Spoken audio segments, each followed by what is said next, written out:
In this lesson, we're going to learn one of the most important methods for solving differential equations, the integrating factor method.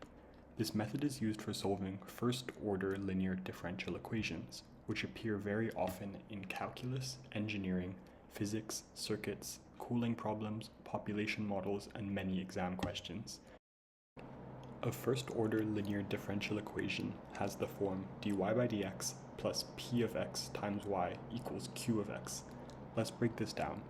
The first term, dy by dx, means we have a first derivative, so this is a first-order differential equation. This equation is called linear because y and dy by dx only appear to the power of 1.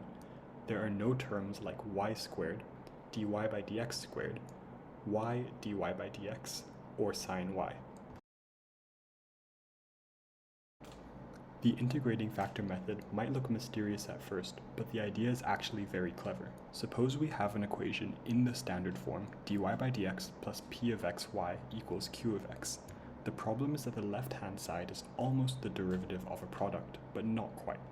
Recall the product rule that d by dx of u times v equals u times dv by dx plus v times du by dx. In our case, we want to somehow turn the left-hand side, dy by dx plus p of x times y, into the derivative of a product. The trick is to multiply the whole equation by a special function called the integrating factor, usually written as mu of x. We can calculate this special factor by finding e to the power of the integral of p of x with respect to x. Once we multiply the whole equation by mu of x, the left-hand side becomes the derivative with respect to x of mu of x times y. That makes the equation much easier to solve. To go over the general method of solving a first-order linear differential equation using this method, we first need to find the equation in the standard form, as shown on the screen. We then need to find the integrating factor, which is given by the equation we discussed earlier. If we multiply the entire differential equation by mu of x, this changes the left side into a product derivative. By integrating both sides, the equation can then be written as mu of x times y equals the integral of mu of x times q of x with respect to x. By rearranging this equation to isolate y on the left-hand side, we're able to completely solve the differential equation in the given form as shown. Now we can start solving the first worked example, which is the derivative of y with respect to x plus 2y equals e to the power of 3x.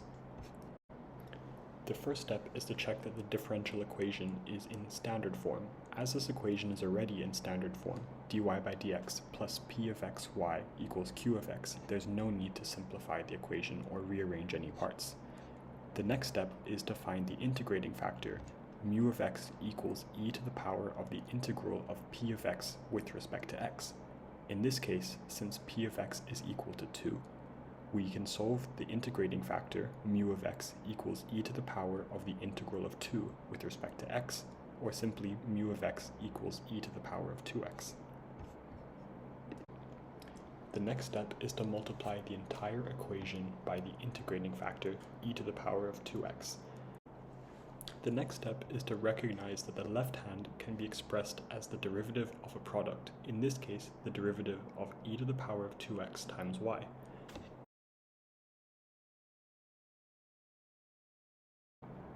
I'm running out of space a little bit, so I'm just gonna remove this and shift some things around, but now we can continue to solve this differential equation by integrating the right-hand side.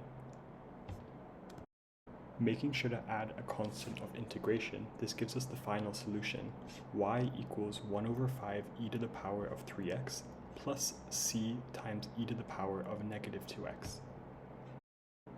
Now for the second example, we can look at a question where we must first rearrange the differential equation in order to achieve the standard form we discussed earlier. So in order to solve this, we must first divide the entire equation by x, assuming that x cannot be equal to 0. When we do this, we get the differential equation dy by dx plus 3 over xy equals x. This is now in the standard form. The next step is to find the integrating factor mu of x. So in this example, p of x is equal to 3 over x, so therefore mu of x would be e to the power of the integral of 3 over x with respect to x, which simplifies to e to the power of 3 times the natural logarithm of x, which using log laws is simply x cubed. We can then multiply the entire equation by the integrating factor and simplify it as shown. But before the next step, let me just clear up the workspace so it's a little bit more clear. Now, just like in the last example, we could recognize that the left-hand side is just the derivative of a product. In this case, the derivative of x cubed times y. By rearranging this equation and integrating both sides, we can then solve for y and get a final solution. The left-hand side should be x cubed times y, while the right-hand side can be evaluated simply using exponent rule, which gives us 1 over 5 times x to the power of 5, plus the integrating constant c. Then isolating for y, we can rearrange the entire expression to give us 1 over 5x squared plus c over x cubed as our final answer. Now before I end the video, I just wanted to go over some common mistakes that are usually made during exams.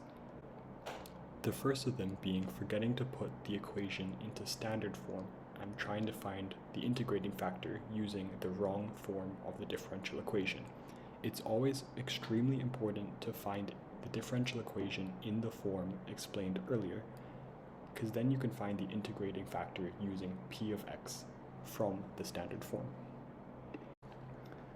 For example, in this equation here, there's a multiple of x in front of the differential term, which needs to be divided out before we can find the integrating factor. Once we do so, you can easily solve this differential equation using the previously discussed methods.